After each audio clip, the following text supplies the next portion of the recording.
Okay, so thank you so much for having me on the show. My name is Ugo Chukwu, and I am from Nigeria. I'm a learning coach and an intelligence researcher. My work is focused on helping people uh, learn how to learn and learn how to think clearly. Because I believe that if you're able to get those two things right in your life, then essentially you will be able to find your interpret the world accurately and fast and then get yourself from 0 to 1% of your career. Hello and welcome to Obehi podcast. I'm your host, Obehi A14, and I strongly believe that everyone has a story to share. Now let's get started into this episode.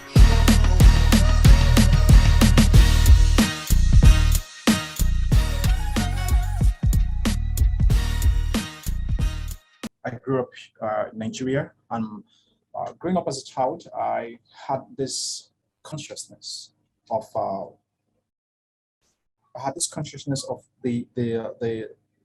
lack and the lack of access to resources and the sheer poverty and the penury that was manifestly present in my environment. And it wasn't something that I was comfortable with. I thought to myself, why is it that my own case is different? Why is it that those I read in the books, those I watch on TV, and the people I read in history books, especially these great people, why is it that their fortune is quite different from mine? And even people in the West, why is that fortune is quite different from mine? So that drove me to get deeply into personal development, because I believe that I'm primarily a curious person, and I have a curiosity for knowledge in and of itself.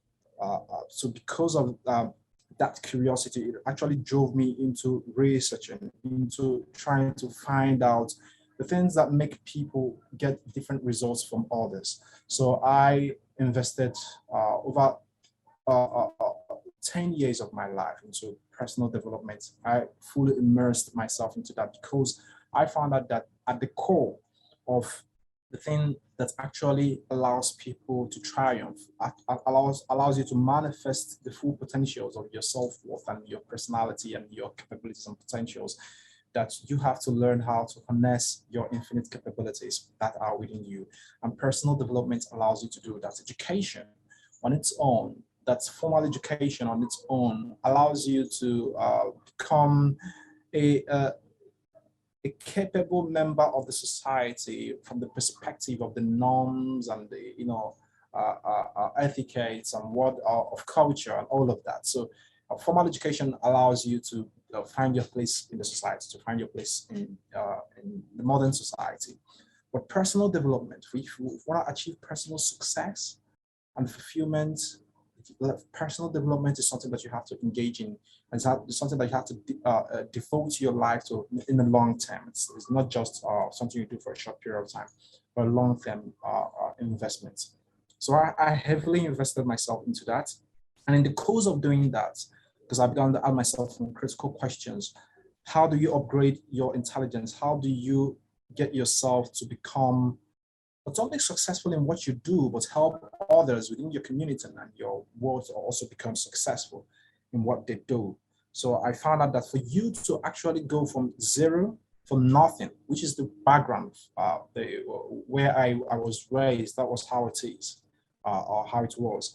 So for you to raise yourself and go from that zero to the top 1% of your career, you would need to invest heavily into personal development, but more specifically, you will need to upgrade your intelligence. And I define intelligence as the ability to interpret the world accurately and to do it fast enough. So it brings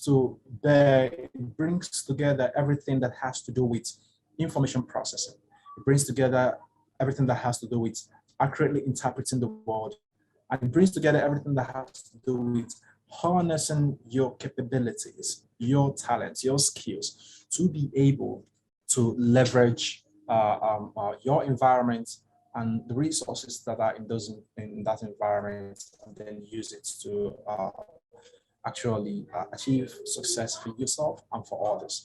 So this is something that I invested in hugely, and quite frankly, it has paid me a lot. It has paid off a lot, and I hope, and after going through this process, I thought to myself, you know what? I think it will be better to share this with others. And in my interactions with others, actually, basically, before I even started the journey for myself, before I started the journey of my coaching, I made a promise to myself on an individual level that any person that I encounter, any person that I meet in the course of my lifetime, that I am so gonna impact the person's life that the person will be transformed for the better. So because of that promise that I made myself, unconsciously, I have manifested that in every aspect of my life and in each and every person that I have met. I don't meet people and leave them on the same level that I met them. It's always getting them at a top-notch higher level. And so in the course of my interactions with people and my relationship with people, I came across people who started, some of my students and people who interact with me started telling me to please make my coaching public and reveal it to the world so that many people can benefit from it. And I came to accept that message because of something particularly, and that is because of the consciousness of what the reality of the situation of the African situation, the reality of the African situation. Because growing up as a child, I came to understand that Africa is not, that as individuals, Africans are doing very well. They're doing pretty well. As individuals, you can see the individual success of Africans and how they're performing, how much they're doing, how well they're doing in their separate and individual endeavors.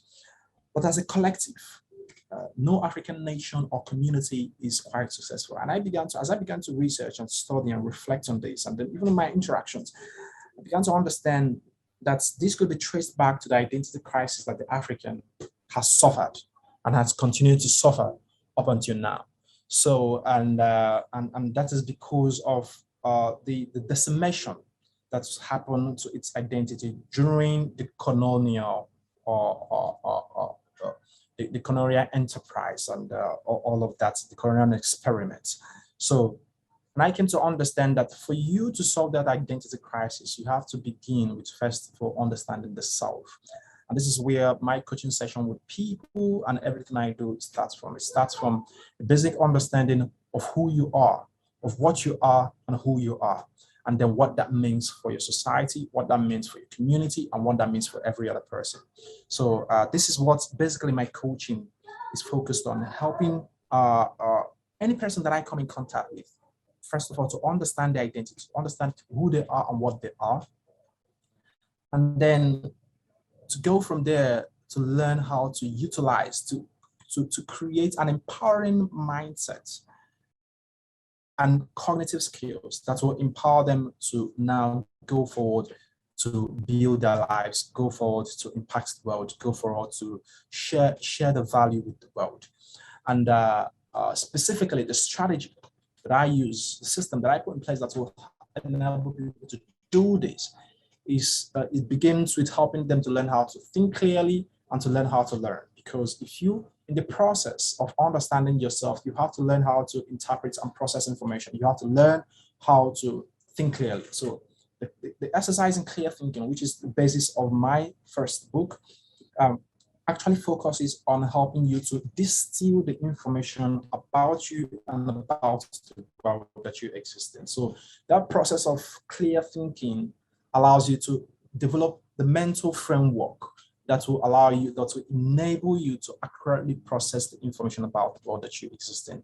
And then the learning how to learn path, which is the basics of my second book and even my third book, Infinite Learning and the Journey to 1%, actually helps you to understand how you can learn anything, become anything, and create anything.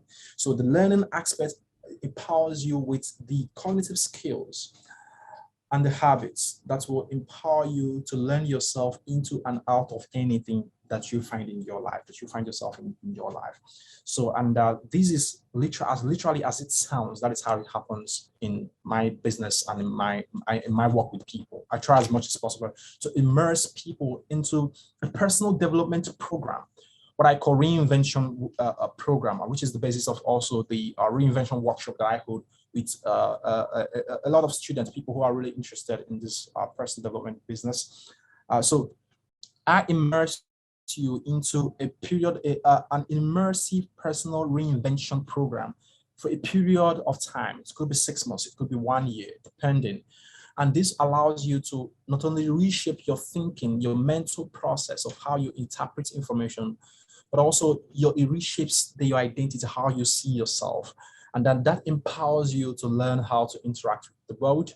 And you can essentially acquire cognitive skills, because those are the most important thing that you need if you're gonna become successful at anything at all. You have to develop the right cognitive skills for anything that you wanna achieve in your life, because that is what, according to the research that my team and I conducted, that we focused on the top 1% people in every career.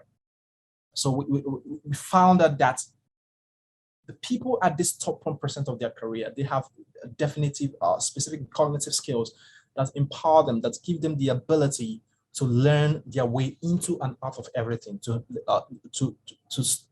go from the zero to the top 1% of their career. So these are the skills that I try as much as possible to help the students or my clients to develop in the course of their life and their work, so that they can be empowered with the right attitude, the right mental attitude and mental arsenal to really empower themselves going forward. So I know it's a lot that I've tried to bring together from lack of access to resources, so from personal development to African identity and all of that. But if you look at all of these things, they are all summarized into one thing. That we help you to understand who you are. And then from there, you can find a way to navigate the world that you exist in. And this literally cuts across everything that you do, from your personal work to your relationship, it has to your business. It has huge implications in different areas of your life. And as we continue to go deeper, I'll continue to show you how this actually affects every area of your life and why it's important that you master this process and the aspects of your life. So in a nutshell, that's what I do and who I am. And I have a company, NextEv. It's called NextEv, and the company is focused on doing two things: coaching and research. So we're doing scientific research, and also we're doing the coaching. So the work, the truths, and the facts, and the things that we discover through our scientific research, those are the things that we apply in our coaching sessions, in the personal development workshop that we do in order to help to improve our people's lives. So it's not just that we are doing personal development based on information that you just read up, gather up here and there. It's actually coming from real data research, scientific research that we are doing, conducting it on a regular basis to understand how the human brain works, the human body works, how it processes information, and the interaction between your environments and all of that. So that empowers us to give our clients the best and give our students the best, so that they can, grow themselves from things that work, actually from information based on things that actually work. So NextEv is focused on that, and then that's pretty much about me and just in a nutshell. Thanks. So thank you so much for having me. So by reauthoring of identity, what does that really mean? Because I'm not sure I understand that. Please help us understand it.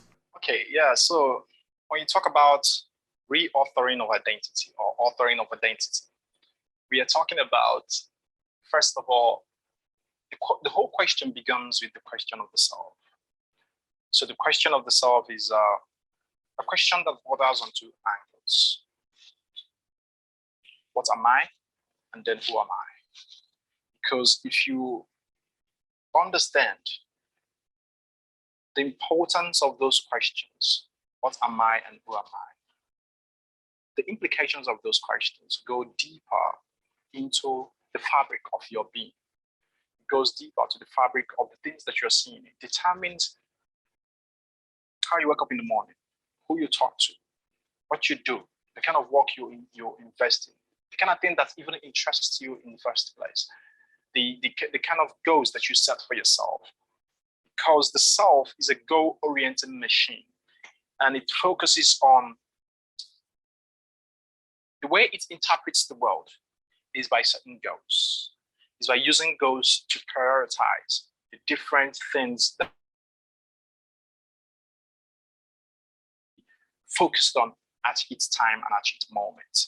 So understanding the question of the self and understanding how the self actually interprets the world, how the self actually makes sense of the world, that it's at the core of the things that determine an authentic life. It's at the core of authentic living.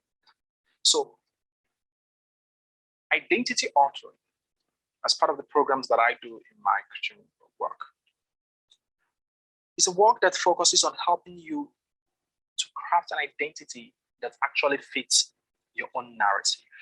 The narrative that comes from the empowering understanding of who you are and what you are. Because for you to define the self, for you to understand the self, you have to define the self and then interpret the self. And these are two different things. Defining the self and interpreting the self. These are two different things. By definition, you have to understand the sources and the forces that come together to create the self. How the self makes sense of the world, how the self interprets the experiences and the memories that come together to create the self. This allows you to define the self. By interpreting the self, you're talking about understanding the relevance of these memories, these sources that have come together to create your sense of self, for the definition, the understanding that you've gleaned from the definition of the self. Now making it personal, personalizing it and understanding the relevance of that for you. So, and that is the question, that is when we ask the question of who am I? Because the question of who am I is different from what am I? The question of what am I talks about different sources that come together to create you. Because the self is the perception of consciousness, of information within the consciousness. And it comes together to create an illusion of perception, an illusion of being, of personality, of an autobiographical personality.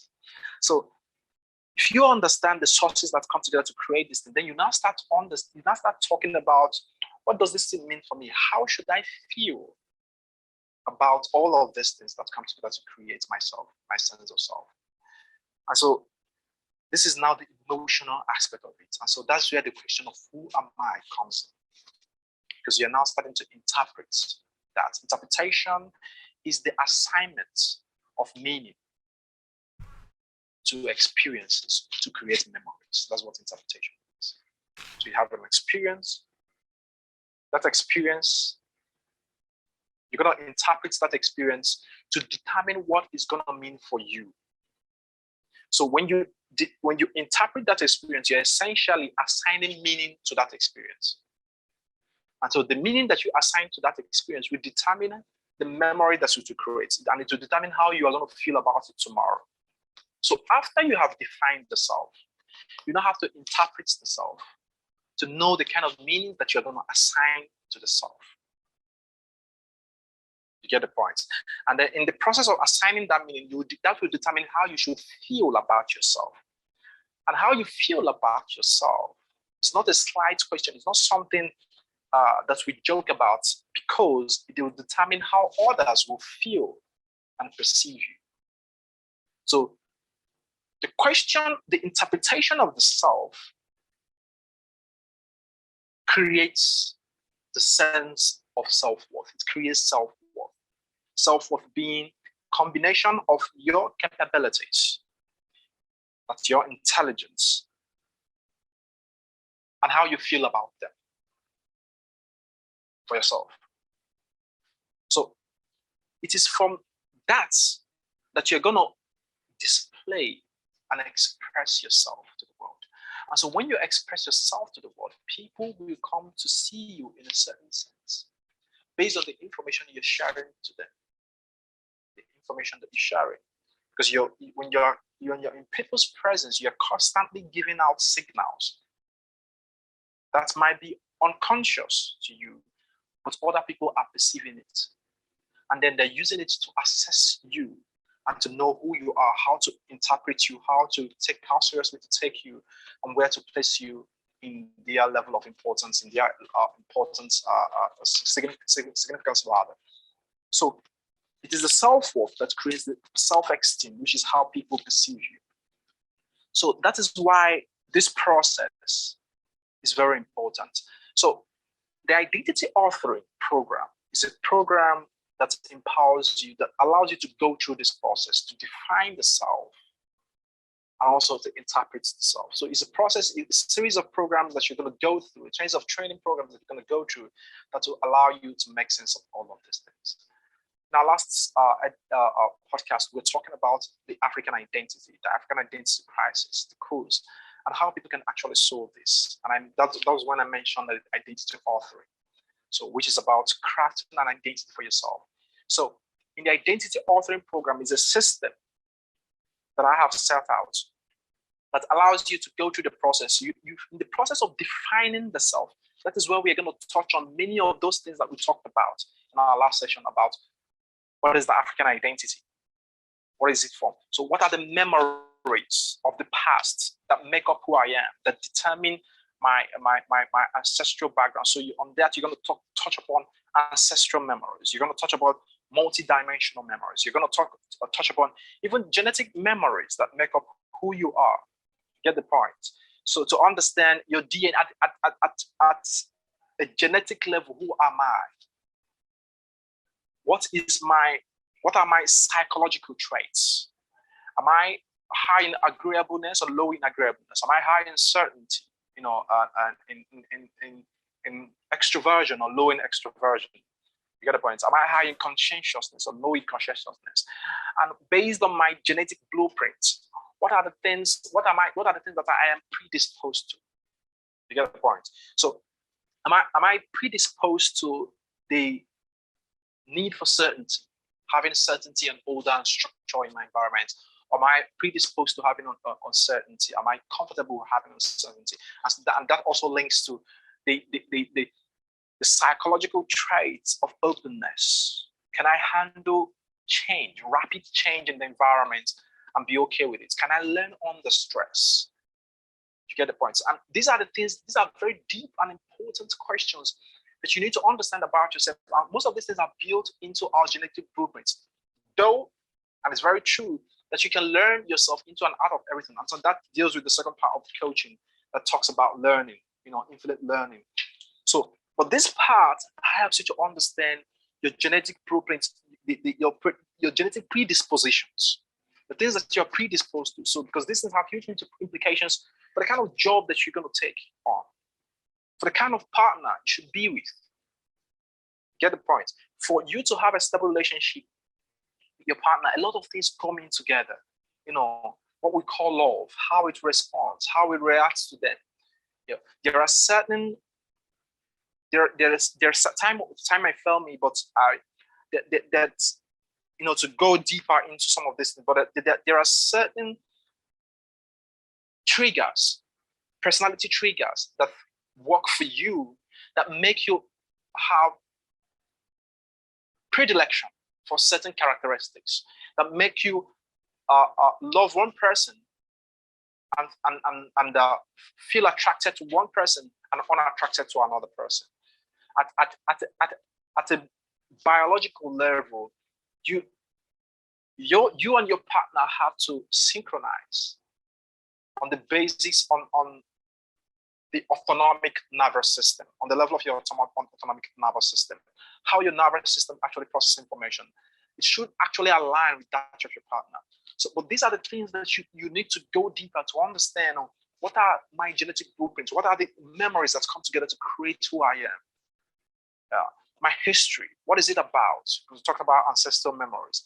So they're not things that they're not something that we can all pour out here in one session. It's a journey, it's a process that allows the individual to have, to a large extent, a fair and a good understanding of who you are and the things that make you tick.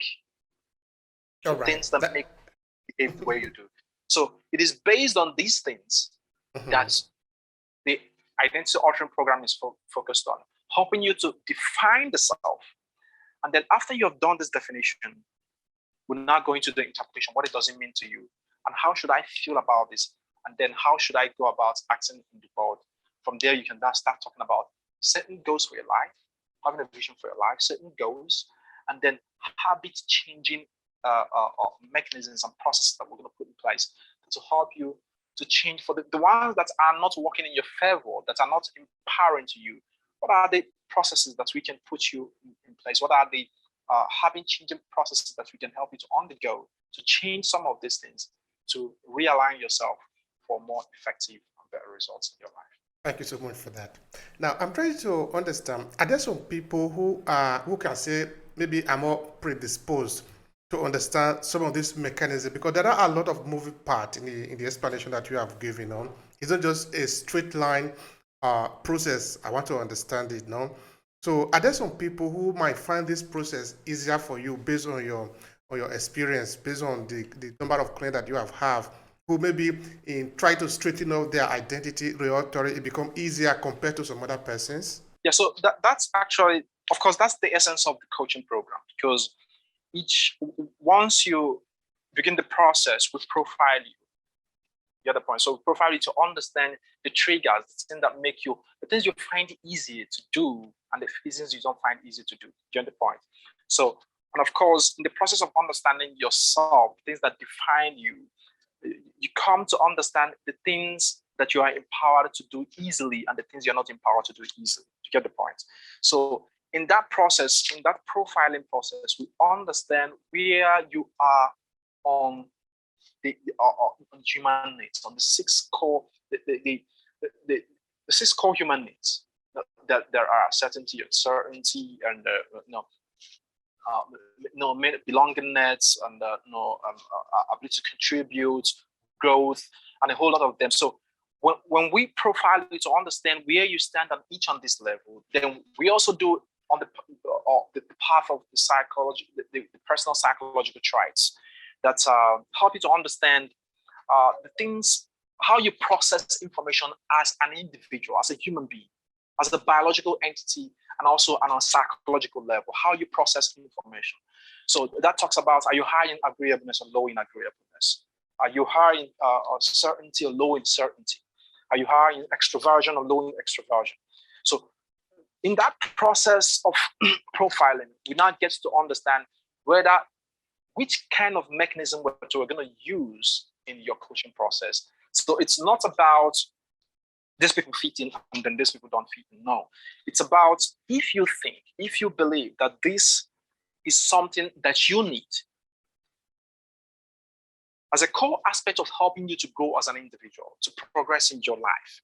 It is something that you need, because there's really something that is at the core of personal development and at the core of even people who work with coaching. People don't understand. People, we usually come about it. Most times we're careless with our lives. We get up in the morning, we eat anything we want, to go out, to live our lives. There's no structure and all of that. We only go to the hospital when we are sick. We only see this. Why do we do that? That's what happens when you don't understand yourself. When you don't understand yourself, when you don't understand, you fail to understand that we human beings, we actually work to a large extent. We are like machines. We are like an organism, not just in a strict sense like a machine, like with mechanical parts, but we are something in between an organism and a spiritual and a spiritual entity. And if you understand the processes that come together to create this thing, you will come to live a more conscious and intentional life. Because when you start living in a more conscious and intentional life, the results in your life will explode, will change. Take the people who are crushing it at the top 1% of their careers. Look at how they live their lives. To get a point. So they are usually living a highly optimized life. What do I mean by an optimized life? A life that looks at the core aspects of human being, of what makes of a human being, the core aspects of your personality, of your life. And these are the aspects of your spirituality. These are the aspects of your intelligence, your intellectual capabilities. And these are the aspects on the physical body itself, how it actually functions. For you to live a highly optimized life, you must learn how to live like a monk, or a spiritual father, or a spiritual person, or put it in a more specific way. You must learn how to live like an intellectual, learn how to live like a scientist, learn how to live like a philosopher, on an intellectual level, to sharpen your mind on how you interpret the world. And then you must learn how to live like an athlete. You see how athletes live? On a physical level, they take care of their body at a very highly optimized level. You must learn how to live on these three levels optimally. So living like a monk or a spiritual person teaches you how to live a very highly optimized life based on your spirituality. It teaches you, and when I'm talking about spiritual, I'm talking about religiosity. I'm not talking about going to church or I was going to add something. It's okay. Yeah. So I'm talking about living a life that is intentionally focused on a higher cause of meaning, a life that is driven, that's a meaning that is beyond yourself. Because it is meaning that brings beauty to life. The quality of your meaning, the quality of the source of your meaning will determine the quality of your life's outcome. You get the point? Every visionary person is a spiritual person, and every spiritual person is a visionary person. So you want to learn how to live that highly optimized life. How do you process information? How do you allow your mind to direct you? Is your mind directing you, or you are the one directing your mind? What is even the difference between the both? You get a point? So these are the things that help people live a highly optimized life. So you want to learn how to live that highly optimized life, because it cuts across every aspect. The effect cuts across every aspect of your life. It's going to show up in your finances. If you're not doing well mentally, it's going to show up in your finances. It's going to show up in your relationship. It's going to show up in your physical, in your body, the physical health that you have. So we go about our lives, and then we live our life unintentionally. We only go to the hospitals when we feel sick. We only see the therapist when we are psychologically sick. But before it gets to that point, it means that the whole thing has degenerated. You get into the point. So we're usually using a reactive approach towards life, which is a curative, than a proactive approach towards life, which focuses on well-being and which focuses on being intentional. So when you go to see this psychologist or therapist, only when you're broken down mentally, you don't need to get to that point. It means that there's something wrong, because most of the damages that happen when you break down mentally, when your business breaks down, and then you're going to see a financial expert, or when your health breaks down, and then you're going to the hospital for curative measures. When those things happen, a lot of things break down in your life. So you don't want to get to that point. The most successful people that are crushing it at the top 1% of their career, they don't allow themselves to get to the point whereby everything breaks down before they start putting things together and building things. All right. Now, to touch at the people, the people in the society, the regular people that we are living with, because I want to believe that they are the target of your coaching, because they are the people you are trying to reach out to, the regular people. Let's put it this way. And these regular people, sometimes they really look like zombie, as it were. Looking at your explanation, is that they don't set the agenda of what is going to happen to their life. They react to what happened. If I'm walking on the way, somebody make you feel bad, you feel bad. If the person make you feel good, you feel good. Knowing that I said for today, I'm going to be happy. No matter what happened to me, I'm going to be happy. Because you really cannot change what other people do to you. You can only change what you do Yeah. to other people. But what are you going to do when other people do something to you? I think we are looking at people who are very mature now. But is it possible that maybe the kind of education we are giving is the one making us to react like this until we then decide to educate ourselves and then become mature and then set proper goal for ourselves? On the regular level where we are basically are like zombie just walking around without reset goal. What is responsible for that? Yeah. So the question of education, education is general. You get it, but schooling is general. Schooling, it's general. But education is personal. Because education meaning the holistic upgrading, the holistic development of the faculties of an individual, of a person, the full faculty of your personality, spiritual faculty, the intellectual faculty, the physical, all of every aspect of your being. It's the holistic development of an individual. That's what education is. And you achieve that through personal development. That's how you achieve that, through personal development. But schooling is a general program. Schooling is actually a script that has been created for people to learn how to fit into a society of law and order. And what is a society of law and order? A society of law so that people can be controlled. You get the point?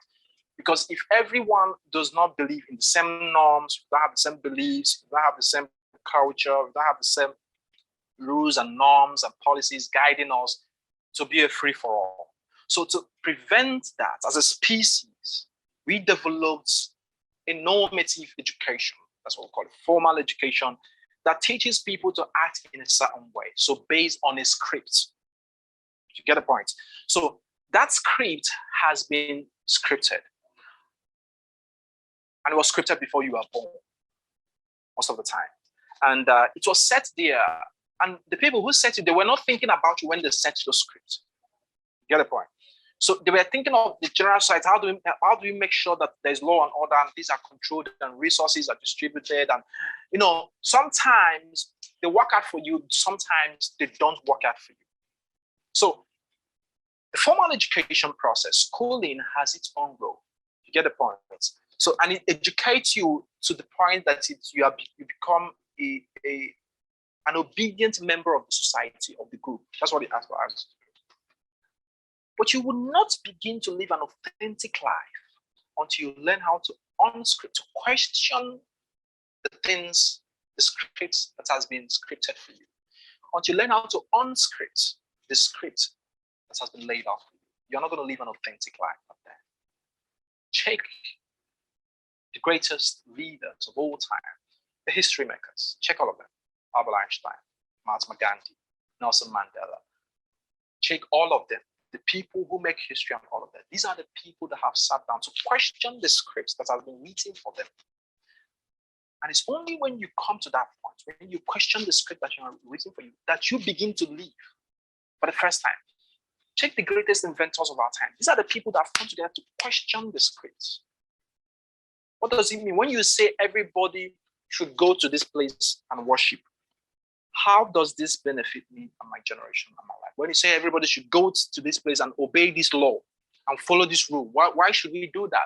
When you say that the universe operates this way, that this is how the universe is, how do I understand this? So it is these scientists, these great thinkers, these great leaders, the only time they began to discover these enormous things and great things that we see and talk about every day, it's only when they sat down and began to question the scripts that have been laid out for them. You get the point? So that's when you begin living. You begin living when you have developed the capacity to unscript the scripts that you have written for you.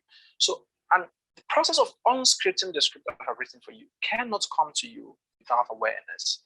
Once you become aware, the responsibility of that awareness, the responsibility of the knowledge that the awareness confers on you becomes enormous, and that you must live in a way that will allow you to fully live out the information that you have access to. So we talk about the ordinary person on the streets. We all talk about the ordinary person that is living their life and how that is actually affecting their life. And why it's important that they learn how to unscript the scripts and then to script a life that is much better, that is more in tandem with their purpose, with who they are and what they are, so that they can live a more meaningful life.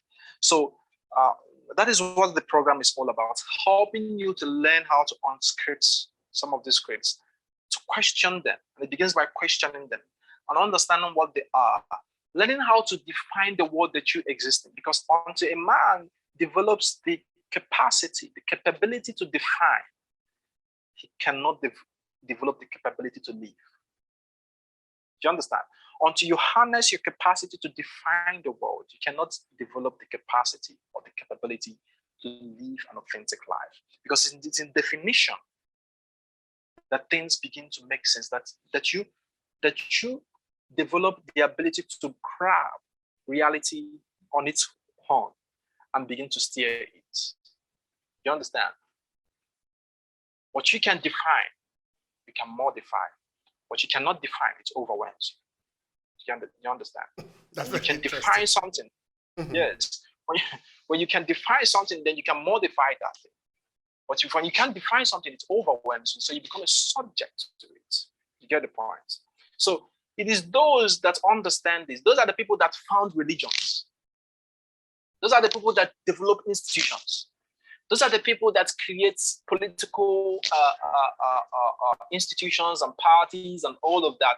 Those are the people that create industries. Those are the people that create businesses and huge revolutionary businesses. Those are the people that upturn our generation.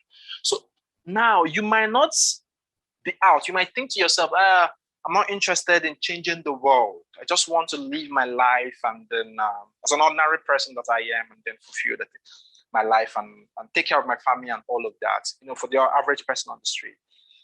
But I say no to that. It's not the case, because the ordinary life that you live, you call it an ordinary life, but the impact of your ordinary living, the impact of that ordinary living has an extraordinary impact on the society. Because who do we call the change makers in the world? They are ordinary people that became uncomfortable with the status quo and decided to do something just a little bit to change that. And that thing that they did became extraordinary. You and I view it as extraordinary because they decided not to allow the status quo to degenerate. They decided not to allow things to degenerate. And they did not decide it on a lofty level that you wake up in the morning and say, oh, my country things are not going well in my country and we need to change the world and start from, no. They started from themselves.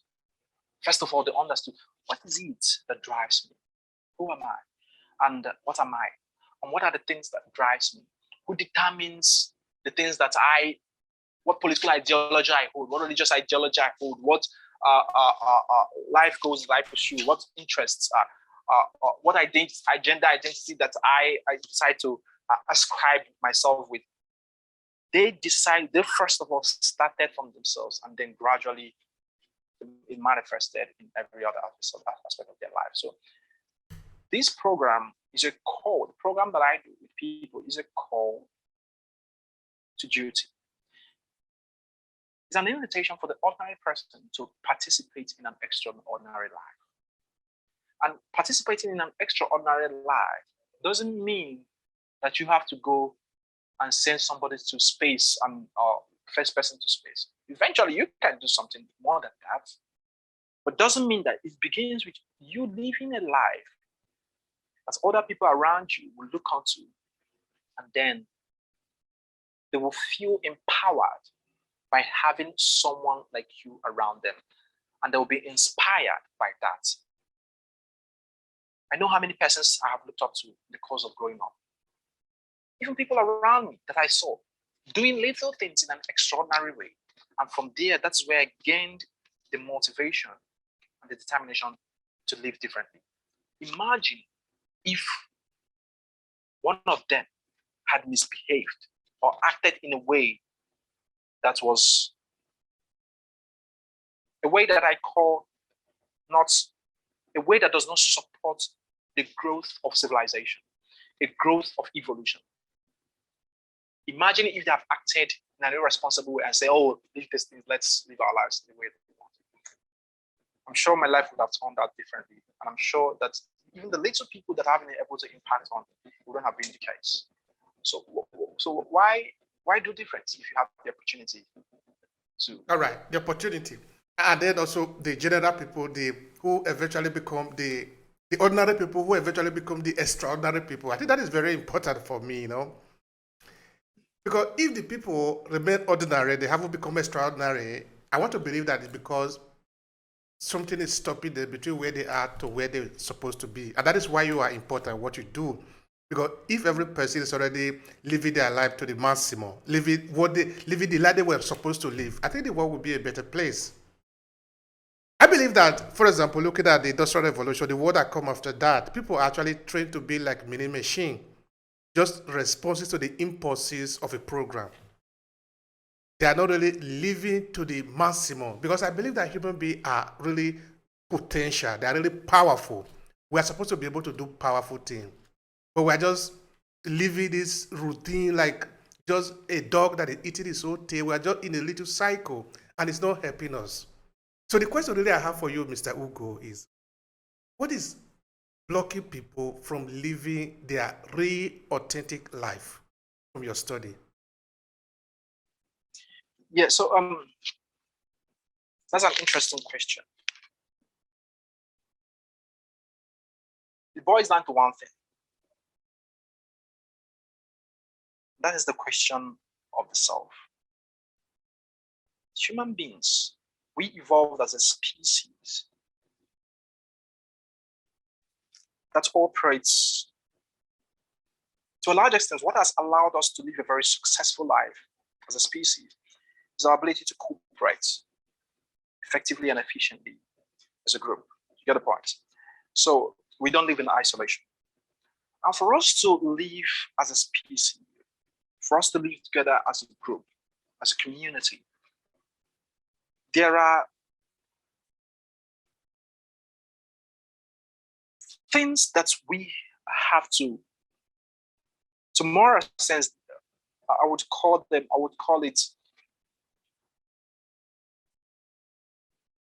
alternative forgone that happens in the process of living together. And that alternative forgone is you live in a society. For you to actually exist and live freely and enjoy the things of the society, you to some extent you are forced to relinquish your own personality and individuality. And so for the society to function effectively, it has to create a script that everyone has to fit into. And so that is why nations will go from here to there to conquer another nation, because they want to expand themselves and then create more order so that everybody will fall in line with a certain particular narrative. So you see what is happening in the social media today. So a lot of people are coming up. When you say certain things online, you're cancelled. When you say certain things that are deemed unfavorable in certain quarters, you're cancelled. And when you don't share a particular ideology, if you exist in a country where the ideology you share is in the minority, the majority will like to suppress you and all of that.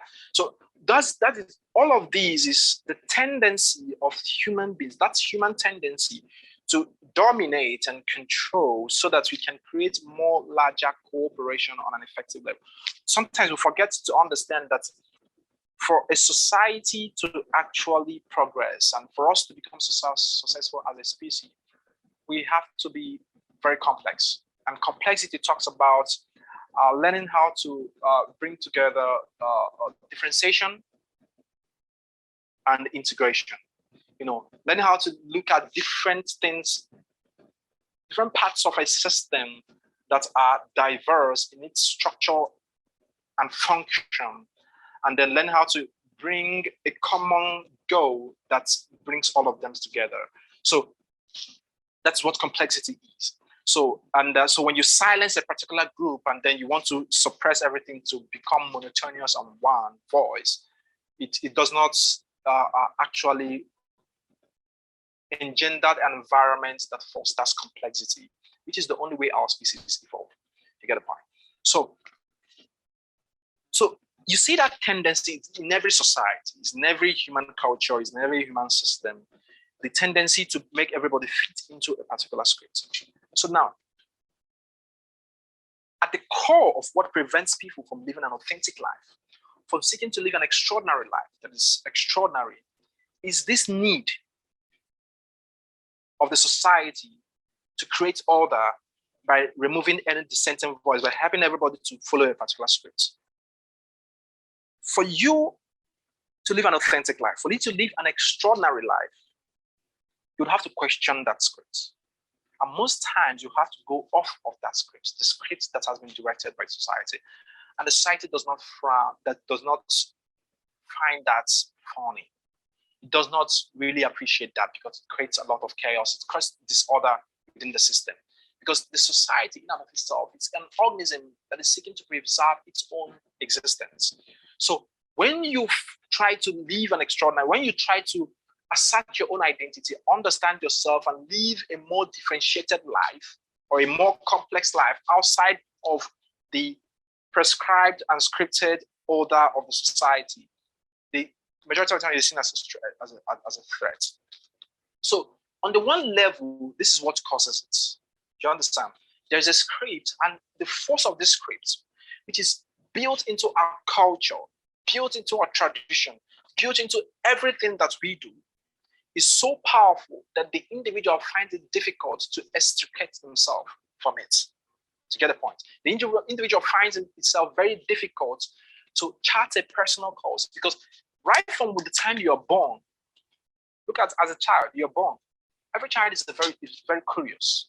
Do you understand that? They're always inquisitive, looking at things, finding the world and trying to express. Every child is essentially a scientist. Because you see a water, it jumps into it, it tears the paper, gets the paper, it tears it out, looks at it, tries to fumble it, and with its hands, tries to. The child is, as children, we are naturally inquisitive. You get the point? But once you start growing up, your parents, it starts with your parents. They start beating that curiosity out of you. And that is that culture and that script of the society that I talked to you about. So they start telling you what to do and what not to do. Don't do that. The research was conducted, and they find out that before a child gets to the age, I think age of 10 or 15 or thereabouts, I don't know the specific number then now, but they said before a child gets to adulthood, he must have had many no's than yes in his lifetime. And that many no's that he has had has come to precondition him to feel that the world is a place, that the world is designed against him, that the world is designed by the world is defined by the many things that he cannot have as against the many things that he can have. You get the point? So that's at the core level what is happening. So because of that script, every individual that finds himself born into a society, it starts with the parents, it goes to the schools, goes to the traditional systems, goes to the government, education system, and across the board. There's a script all written out, all planned out, all blueprinted that is meant to make you follow a particular way of life. And when it is, because it is a script, it is easier to follow. Why? Because for you to chart your own course, your own personal life, it's very difficult. People usually, as a young person, you're always looking for freedom. You say, I want freedom, I want to stay on my own. But you find out that when you're allowed to stay on your own, the responsibility of freedom is even more enormous than being subject to another person. So human beings naturally would rather stay slave than be free, because when you're free, you have to determine your own course of life. Like, I'm telling you this on a subconscious level. We would always want to say, okay, we want freedom. Freedom is something that's also built internally into human beings. But you find out that it's a matter of degree of freedom. That's what we'll talk about. There's a degree of freedom that human beings will have they'll start acting irrationally. They can't handle it. The enormous responsibility that comes with that becomes so much. Take a look at how we are managing our technology systems today. Are we faring well? Are we being that responsible with the kind of technologies that we have today? We have the nuclear weapon. You have your social media. How responsible are you with your social media? How responsible are you with your phone? Talk more of when you're now given the capacity to have the reservoir of the information in Google plugged into your brain. As predictions are telling us that this is where we're headed, how will you be able to handle that? So it's a degree of freedom that we're talking about here. So we want a minimal freedom. Most times when they want a minimal freedom that will just allow them just enough for them to decide what to eat in the morning, go about their world, choose their spouse, choose their where to live and all of that. But that degree of, but other than that, if it starts going higher, they don't want that on a subconscious level. They will rather, and that is why they seek out institutions and ideologies that actually rip them of their freedom, that actually subjects them and prevents them from thinking from themselves. On one level, this is what prevents us from doing this. And then on the second level, it's the law of least efforts, which is built into the way our brain actually processes information, which states that we would rather spend less efforts. We rather engage in a task that demands less cognitive power than in a task that demands more cognitive power to do. You understand? So if you ask me to, let's say I pitch a business idea to do or let's even take something that is even more basic.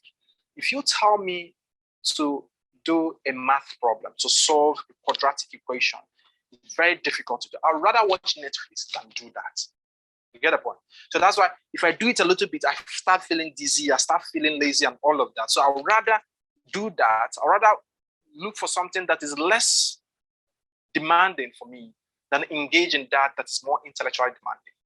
And to tell you the truth, living a life in your own terms, learning how to define yourself, to understand yourself, and to live your life based on your own terms, this process that we talk about, that eventually leads to you living an extraordinary life, is a more cognitively demanding task than living under the dictates of religion, a political system, national ideology, or anything you can think of.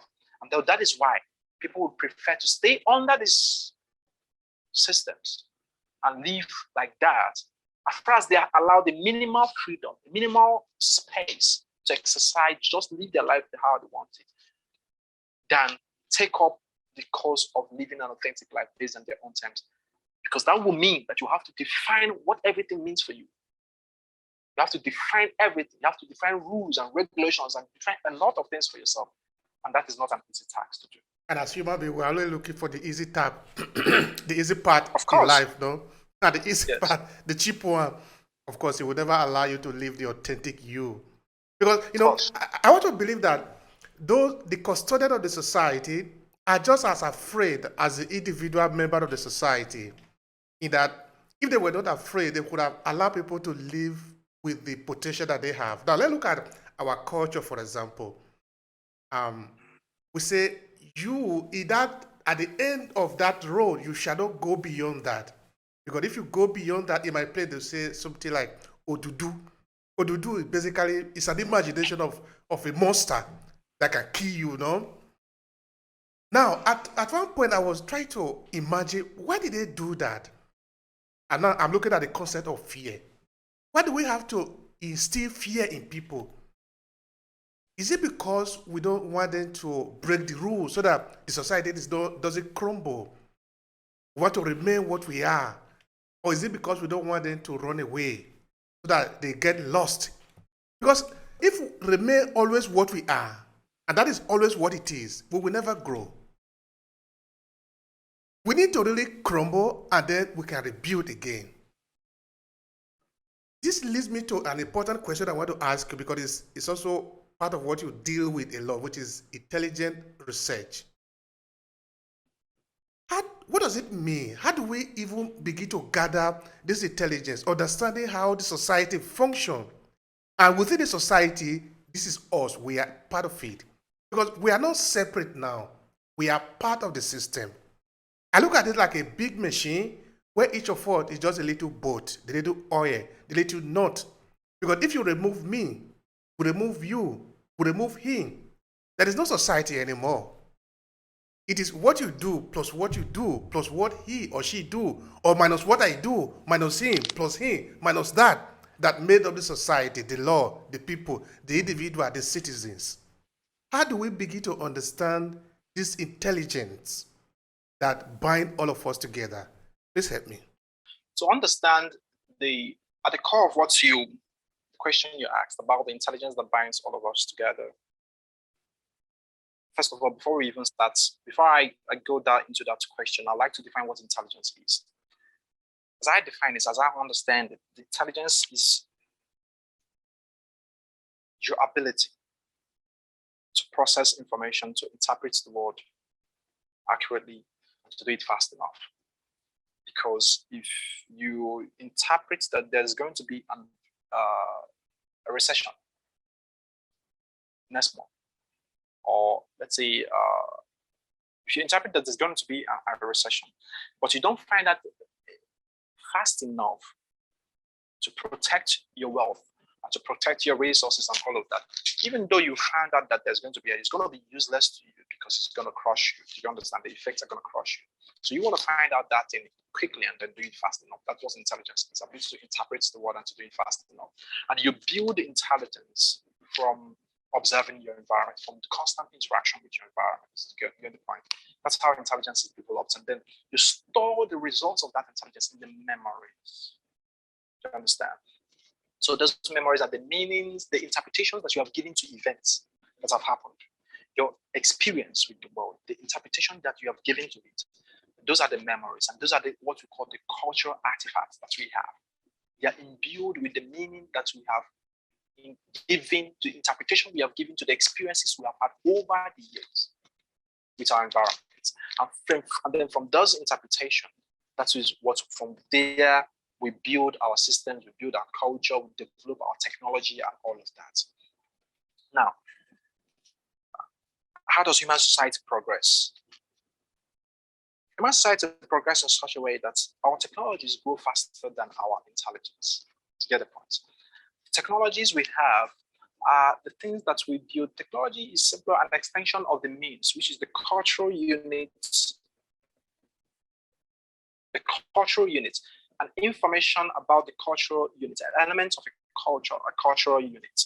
So it is from there that we develop our technologies. So for our understanding of how the world works, we build tools that will allow us to actually interact with the world much better. You get the point? That's how we build our technologies and tools. So you find that, but most times when we build those tools from the knowledge of what we have, from the means and ideology and beliefs of what we have in the past of how the world works, that's where we build our technologies from. When we build those technologies, we soon find out that in using those technologies, we soon find out that it is not actually so as we thought it. So it's thought that our technology develops faster than our intelligence. So the intelligence would be the compendium of your understanding, your ability to interpret your environment. So a good example, look at what happened most recently with social media, with the development of social media. So we, from the tools that we have, the memory of how communication works and how we should interact with each other, we develop the tools for social media. And then after we develop the tools for social media, we have Facebook, Twitter, and all of that, we now begin to understand there's even a question of privacy that we're supposed to handle that we have not handled. We didn't think about it. So, and that was after it caused problems. So which means we have not developed the intelligence to process and interpret the effects of what that tool, social media, was going to bring if we developed it. So our technology is usually ahead of our intelligence, our ability to process and interpret the environment. Our technology is usually ahead of it. So now the problem now comes in when that is why we have to constantly reevaluate the things that we hold there, reevaluate our belief system, reevaluate our culture, reevaluate all of these things, because these things are the artifacts of our pasts. So you use your memory to imagine your future. But when you engage the future, usually you come to the point that some of your assumptions break down, because in the front of evidence that is provided from your interaction with the environment, with your direct interaction with the environment, you now come to understand that some of the assumptions that upon which the technology you've built was developed is not true or are not true. And so you have to re-evaluate them. The problem comes in when we have no mental processing system, when we have no mechanism for this re-evaluation. Get the point? That is where the problem comes in. And that is why I developed the system of exercise and clear thinking. It gives you a mechanisms for doing this re-evaluation, for constantly re-evaluating. And this I'm talking about, it doesn't have just happen on a societal level. It also happens on an individual level.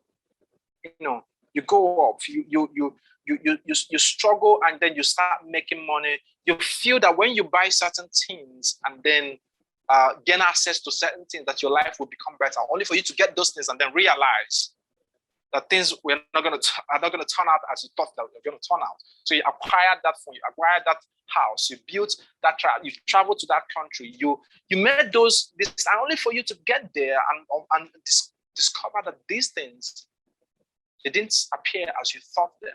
So, but when you don't have a mechanism to re-evaluate that and then chart a new course, that is the capacity for clear thinking, for judging them. And then you also don't have a clear thinking after you have interpreted the environment and understood, after you have done this re-evaluation and understood the better course. If you don't have the mechanisms to change yourself, because that's the more important part. After you have understood that you have to still change to adapt to the new reality. If you don't have that mechanism or someone to help you develop that framework and mechanism, that is where people run into problems. That is where societies and civilizations collapse. That is where you run into depression as an individual. That is where your business crashes. You seek for divorce and all of those things. Because you have run into the problem. You thought if you get into the marriage that everything was going to be okay. And then you run into the marriage, but you don't understand how human beings process information. You don't understand the dynamics between human relationship, from a biological level to a memory level to all the facets of the things, or all the facets of human interaction and behavior.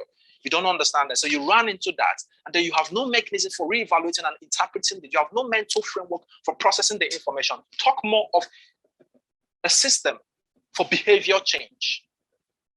That is when you run into a problem. And that is where you start witnessing crisis, either as an individual or as a society. Does it mean we are supposed to understand, anticipate all that is going to happen? That is, we're supposed to understand that if I take this action, this is exactly what is going to happen before we take the action. I don't know if you can say anything about that. Yes, so you cannot know what you don't know. Thank you for that. Yes. So the fact that you don't know it means that you don't know it. And why do I say that? Knowing is a state of being. Knowledge is a state of being. It's a state of being that you exist in, that empowers you to act. That's what knowledge is.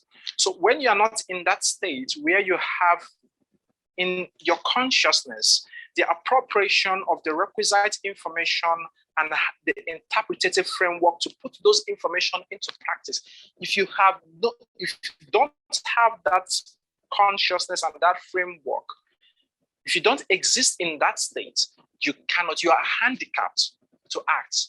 And that is why we say you don't know what you don't know. And what you don't know, you can't do. Understand? Now, the problem is until what you know becomes what you do, you don't know anything. So sometimes we'll think awareness actually determines knowledge. Knowledge on its own is an awareness that you put into action, something you can act upon. So that's why companies will do research. They have in their they have systems that are feeding them with big data information about the systems that they are building and how they're operating and what is happening. So they have all of that information, but it's not the knowledge because they can't act on it. Why? Because they don't have the mechanism, the framework, the mental framework, or the system of execution not to put that into action. In short term, they don't have the clarity of thinking and execution to put it into action. So that is why a majority of the time, we find ourselves in this situation when we are acting in the world, either as an individual or as a society. As an individual, as a young person, you want to get into a relationship with a young lady. You see the young lady, you appreciate her beauty, she feels attractive, and you want to get into a relationship and possibly get married to her. But how do you know the full potentials and characteristics and attributes that make up this person? You can't know that. Those things will be reviewed as situations force her to act and behave in a certain way. Then she will present herself to you. You cannot know those things a priori. You can know them beforehand. So you get the point. So now, but what do you do? What does having the clarity of thinking, the right mental framework to act, and the ability to change, to morph yourself into situations, what does it do for you? What it does for you is that you see the reality. It presents itself to you. So the reality could be the lady you want to engage in, or the guy you want to engage with and possibly get married to. It could be a technology the society wants to engage in. It could be a policy that the country wants to take. That is the reality. You don't know what is here. You only know what is here. So what do? You develop a kind of framework, a mental framework. And that's why what I teach people, what I help people to develop with the clear thinking exercises that I help them to do. And the infinite learning skill, cognitive skill that I help them to acquire. You develop a framework that allows you to, when you eventually encounter what is on this side, when what is on this side presents itself to you, you're able to properly interpret it and adapt yourself to use it to your own mechanism. So it's a situation of whatever reality presents to me, I'm going to use it to my own good. Whatever life presents to me, I'm going to use this to this almost level to benefit myself even the more. So I'm never stuck into a situation whereby I am helpless. I'm never stuck into a situation whereby I'm hopeless. I don't know what to do. Whatever reality presents itself to me, I can use it as an empowering mechanism, as an empowering tool in order to grow myself, to grow my work, to grow those around me. That is the kind of mindset that I help people to engender in this coaching program. That's what I help them to acquire. So since we can't know what we don't know, we can't know what is going to happen in the future, what we can only do is to develop the capacity to be able to adapt to whatever that the future will bring to us. So another way to reframe, as I said to people, is this. Since we don't have infinite knowledge, an infinite knowledge of what will happen even in the future and everything that will happen about life and reality, so we don't have an infinite knowledge about life, we can only develop, we're only left with developing an infinite learning capacity. Because with infinite learning, whatever possibility that is out there, you can learn to become it and to learn from it and then create the reality that you want. Thank you so much. That is really very interesting. Really very interesting. All right, now let's go back to where we were before, which is about the reality of your identity. Say there is somebody who understands that he or she is in a soup, this bubbly, this society, the boss of the society, you know. People are happy here, you are happy. People are not happy, you are not happy.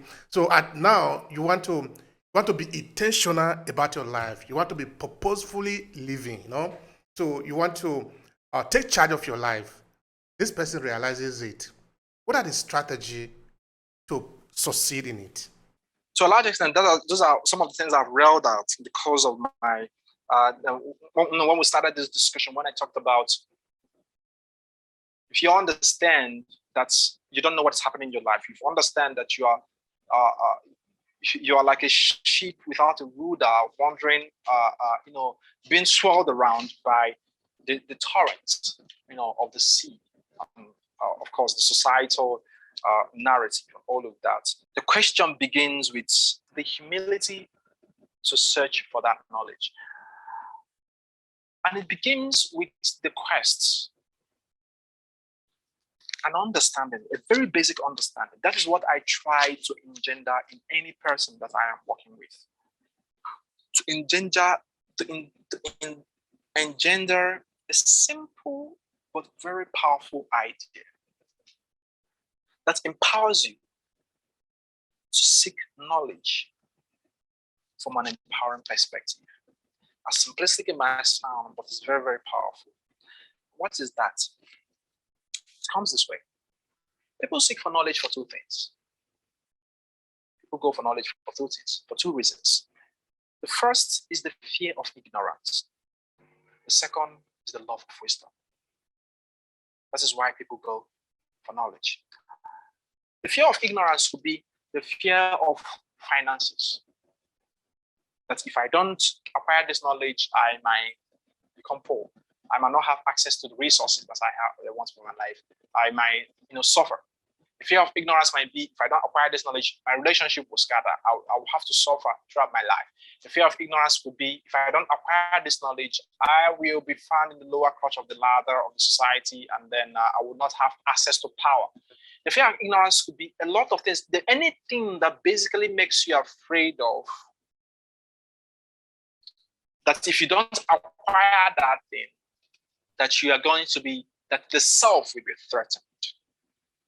So for some people, this is why they seek knowledge. And then you see them, they acquire knowledge based on that predisposition. But the negative thing that happens when you go for something is, from that perspective, is this. I told you something in the beginning of the session. I told you that in life, that the quality of your life is determined from the quality of the source of your meaning. So what it means is that if what is driving you to acquire any form of knowledge that you seek is from the perspective of security, that you are afraid of something or not, and many people fall into this category. You don't even know that these are the things that run your life. That's why we have to do that profiling, and that helping you go through that self-analysis process that allows you to identify your fears and the things that make you tick, the things that make you act the way you do. Because if you don't understand that these are the fears that you have, and then you understand the source of these fears, so that is the source of meaning, the things that are making you to act in the way that you are acting, you will continually be influenced by these things, and you would not know how these things are limiting your life. You get the point? So when the source for which you are pursuing knowledge is based in fear, it is going to characterize every aspect of your life. It's going to characterize how you approach even the knowledge that you seek, how you approach even the work that you do and everything that you do. And it's going to come from a disempowering perspective. You might get rich. Get me clear. You might get rich. You might make money. But you will not be fulfilled. But there will always be something lacking in your life. Something at your core that will actually throw you off on the other end or other extreme that will make things go really bad for you. So the second is people who seek knowledge for knowledge's sake, in and of itself. This is actually the definition of philosophy. Philosophy is the love of wisdom. Philosophia, love and wisdom. The love of wisdom, the pursuit of knowledge for its own sake. That in and of itself is a very empowering mechanism. It's something that empowers you to act from a place of strength. So which means where you're deriving your meaning is from a place of strength. What you search it with the purity of mind and intention, and it comes and it rewards you in the same fashion. Because when you pursue things, when you approach the world in a certain way, when you go out to act in the world, when you have desires and wishes and all of that, you're actually tapping into an electromagnetic field in the universe that connects you with every other thing, every single thing, an atom and particle in the universe. And it influences how those things will react and behave towards you. So if the energy that you're generating, of course, which comes from where you derive your meaning, is going to determine how the world will respond to you and how the world will react to you. So you want to come from an empowering perspective. You want to come from the place of wisdom, the love for wisdom in and of itself. That is the only place that will empower you.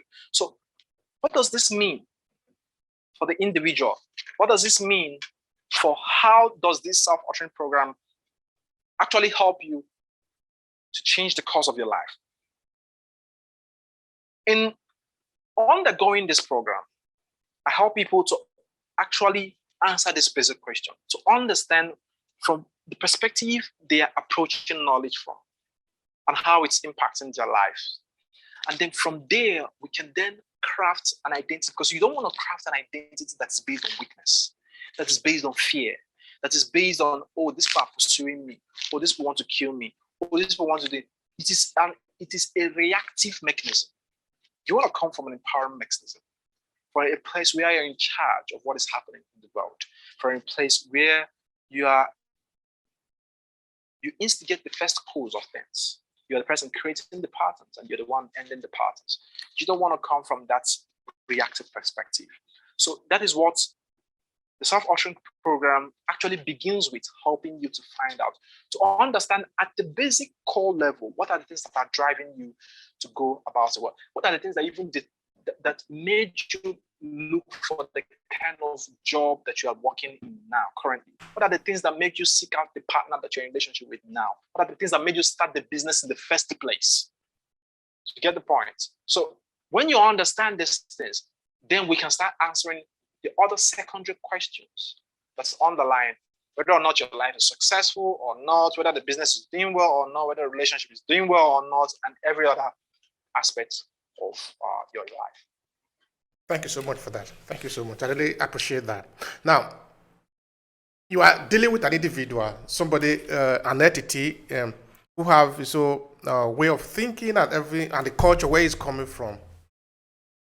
Now, as you do your part, you are not doing everything for him or her this time, because the person, whoever he is, if he's not a child, he have a responsibility, he have self-discipline, I want to believe. Of course. So how much does self-discipline play in this reauthoring of identity? So maybe this is a client that you met in Lagos, or you come from Abuja, or you come from New York. Now it's your client. You have done your part in letting him or her know what's supposed to be done. If he doesn't do anything about it, how is the result going to come? So how much does his self-discipline plays in the result that you are going to get? Yeah, definitely. Discipline plays a huge role in achieving anything that you want in your life. Without discipline, you cannot stay on a course and finish the course. You cannot even begin a course and even finish it. It takes knowledge to get started. It takes motivation to get started. It takes knowledge to understand the path that you're going to follow through and continue on the journey. It takes belief to continue the journey, and it takes faith to finish. To get a point. So discipline plays a huge role in doing it. But for you to understand, for you to even practice discipline, you have to understand what discipline is in the first place. Discipline, simply defined, is a set of practices that you have to engage in order to get the results of an outcome, to achieve an outcome. That's what a discipline is. So if you want to become a footballer, good at a top number 9 player, you have to engage in certain practices that will help you develop the character of a footballer, develop the abilities to perform as a footballer. If you want to become a doctor, so you just have to go to school, you have to read, you have to study, you have to do research, you have to conduct a lot of things. Those practices that you have to engage in order to achieve that result. That is what a discipline is. So that's why you go to university. They say the discipline of this, the discipline of this. What discipline are you in? Which is what is the process you're going through to achieve what you want? So discipline is about understanding process. Essentially, that's what it is. So if you understand process, if you have clarity in your process, it's not going to be difficult for you to engage in it. Why do I say that? The parts of the brain that actually process, that release dopamine, which is a very core hormone, that's a very important hormone that motivates you to act, to engage in actions, is largely linked with your ability. It's linked with parts of the prefrontal cortex that deal with your ability to understand something and have clarity of understanding of a goal that you want to pursue on. When you have a clarity on the goal that you want to pursue. So, which tells you that you cannot be disciplined if you don't have clarity. What gives discipline is not a force of character. It's not something you do with willpower. No, it's something that comes with the clarity of understanding of where you're going and the goal that you want to achieve. So a good example. If a student gains admission to study medicine, 2 students get admission to study medicine in school, and then one of them, the reason for which in an interview they are asked, why do you want to study medicine? One of them, the reason for which she's studying medicine is because the parents wanted her to study medicine. Like most Nigeria.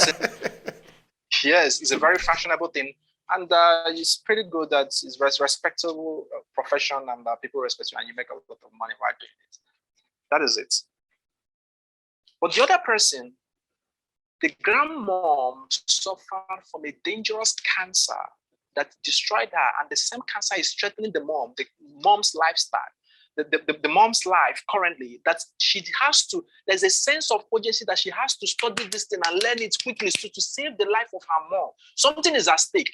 It gives her a sense of clarity of purpose and mission and a sense of urgency that jolts her up from her bed every morning, that jolts her off of her bed every morning to engage in that action every day. So you don't have to preach to her, oh, you have to wake up in the morning, do your assignment, do this, or no. She gets up to do, she even goes beyond what is taught in the curriculum because there's something that she's pursuing. So it raises the dopamine system in her body, in her system, because something is at stake. Whilst the other person, they will have to struggle, say, how to watch podcast, how to be disciplined, how to wake up in the morning, how to, if you're feeling asleep, you wash your eyes. No. If something is biting on your shoe, biting you really hard, it's a sharp pain, you're about to die, this thing is hitting your heart and your soul. It's not somebody that's going to tell you to wake up in the morning. It literally keeps you awake every morning. The dopaminergic system within your body is highly activated and it secretes a lot of that neurochemical in your system to motivate you. You stay alert up on and every time to do it. So you understand the goal and you also understand the process that to take you to arrive at that goal, and you're ready to follow it through to get to the end. So what do we do in my coaching program? I understand this because I understand the physiology of the human body. And I also understand the factors that come to place to determine how this physiology behaves in certain scenario. So what I do is I help you to gain that clarity and give you that sense of urgency. Once that happens, the discipline part, you'll figure it out yourself. Nobody is going to tell you to do it. So the problem that people have is that they don't have clarity of where they're going. That's why we talk about clarity, clear thinking. Once they have the clarity and it becomes hard, it becomes something that is attached to your personality, you have to do it for every reason on earth. Then it's not you don't have to preach about this. Clarity of purpose. I think that is also a very popular thing within your work, no? Would you spend some time helping us to understand what does it even mean, clarity of purpose, and how do you help people to get clarity? Because I want to believe what you're saying, that if you have a clarity of what you are doing, like the example you gave about the 2 students, one of them going to study because there is an emerging threat to the family, Anyway, you are going to have to get the result. The result must come. So help out with that. Okay, yeah. So now, clarity of purpose. What is the process, and how do I help people achieve that? Usually, when I meet people and I ask them, what concerns do you have in your life, and what are the major things that are troubling your life? Some people, they come off rosy. They define to you, they tell you, I'm nothing much in my life. I have a job. Once people have the basic things of life, they feel that life is okay. They feel that their life is perfect and everything is working. But usually, when I meet people, someone like that, and when people don't have motivation to act, because usually it's also the case when people don't have motivation to engage in anything. They say, I want to start this project, I want to start this business, I want to do this, but I lack motivation. I don't understand how to do it and all of that. So we're talking about clarity of purpose and all of that. I usually know that when people come with that perspective and think that there is nothing wrong in their life, it's not that there is nothing wrong in their life, it's just that they are unaware of it. You get the point? And it's not like things are okay in your life or there's no life-threatening thing in your life. It's just that you are unaware of it. So it's a good example.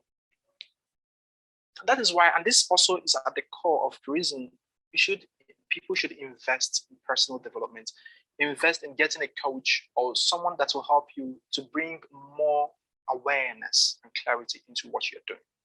So why do I say that? If you are on your own and a friend of yours, is sick, is having trouble in her stomach and all of that, would you escort her to go to the hospital to do some body checkup and all of that? You don't feel like, you say, all these people going to the hospital, I'm okay. There's no need going to the hospital because I am okay, I'm fine. So, okay, let me just escort my friend. So you escort your friend, and then this thing I'm telling you also happened to me. So you escort your friend, and then you get to the hospital after your friend runs body checkup and all of that, and the doctor says certain things, and then you feel, I think though there's nothing wrong with me, but let me just check myself. And when you check yourself, you find out that there is actually a tumor that is growing somewhere in your body. Now you are motivated. Thank you very much. Motivation it comes naturally with that. So even though you are not aware that there's a tumor growing somewhere, you just did it randomly. But it doesn't mean that the tumor is not there. It is there. It's just that you are unaware. And this is the thing that is happening in most of our lives. There are tumors in different aspects of our life. There are tumors in relationship, business, work. There is different kinds of tumors in our thinking process, how we think about our life. And the reason why we are stuck the reason why you are in the place and the life you are existing, the current life that you're living today, and the results that you're getting, and the comparison of everything you have is as a result of the way your thinking works, the way you process information. So that is it. It's at the core of it. And there are tumors that are existing in your thinking, that are blocking you, that are telling you that even where you are, that's okay. But it's just that you have not done that diagnosis to understand. So what I help people to do is to bring clarity and expose these tumors.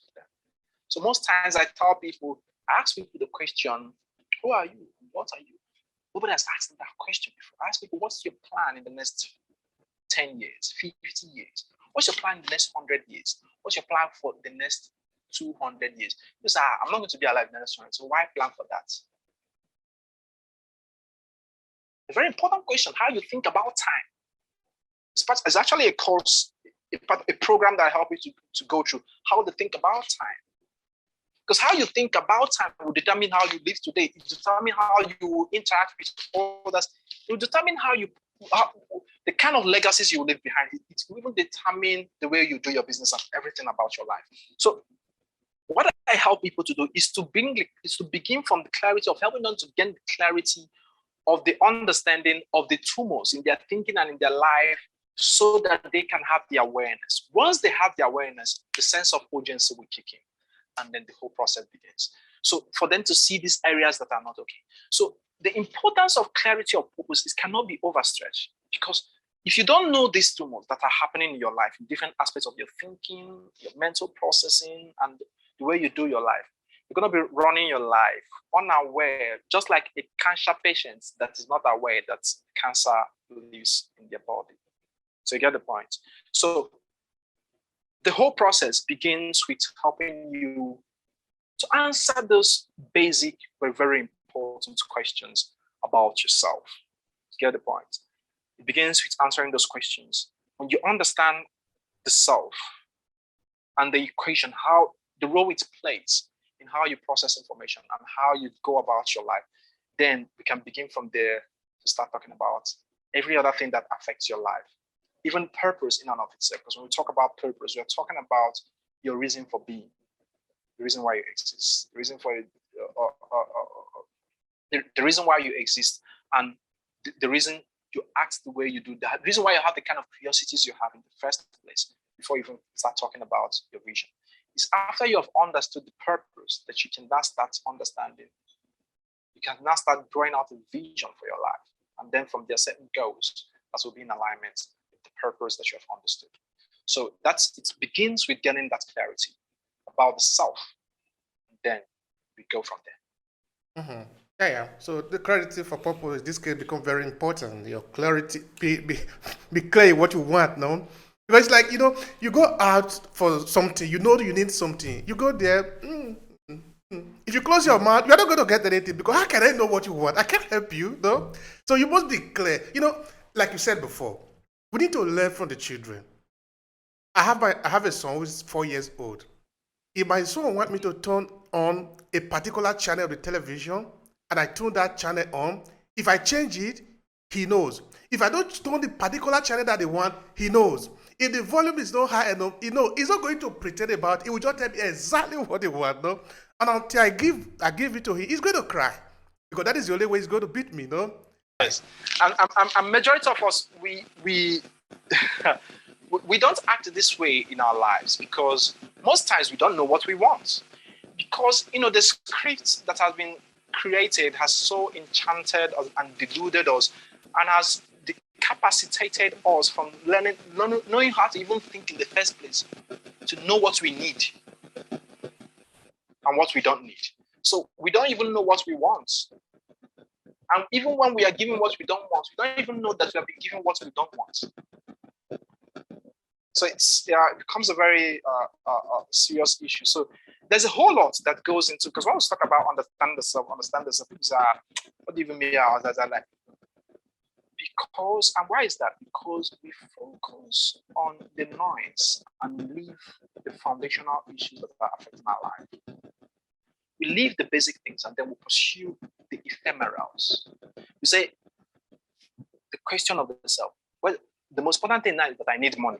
The most important thing now is that I need food. The most important thing now is that I need to fix my relationship. I said, no, that's not the most important thing. The most important thing is you. Mm-hmm. We need to get you right first. Because once we get you right, you are the one making the decision about the money, making the decision about the job, making the decision about the relationship, all the work, everything. You are the one making the decisions of all of this. And no one, you're not improving. We are not doing work on you as an individual, as a person, as an entity, as an organism. You are an information processing system, literally. As a human being, you are an information person, literally. On a psychological level, you are processing information, ideology, beliefs, creeds, and philosophies. You are processing all of those ideas every day. Let's say you were in charge of Nigeria. You have the power to be able to help the country, no? In reauthoring themselves for the purpose of becoming better people. What would you suggest as the first 3 things to do in the country? That question is something I've thought of throughout my life. Is a question that I keep answering. I keep asking myself because when you see things go wrong, and you wanna contribute your own quota, and you want to make sure that things get right. So if I'm put in a position of leadership where I will have to make decisions that will have huge influence, what will I do? I'll do what I'm doing now. And what am I doing now? I'm starting from helping people understand the most important thing. Understand yourself and define your, by defining yourself and interpreting yourself, by understanding your history, understanding the memories that create you, that come together to create who you are. That is the first and most important one. Define a vision for your life, because a visionary person is an impactful person. A visionary person is a leader, is a person that has the most authority. Define a vision for your life based on that understanding you have about yourself. And then go through a process where you have to implement and manifest that vision.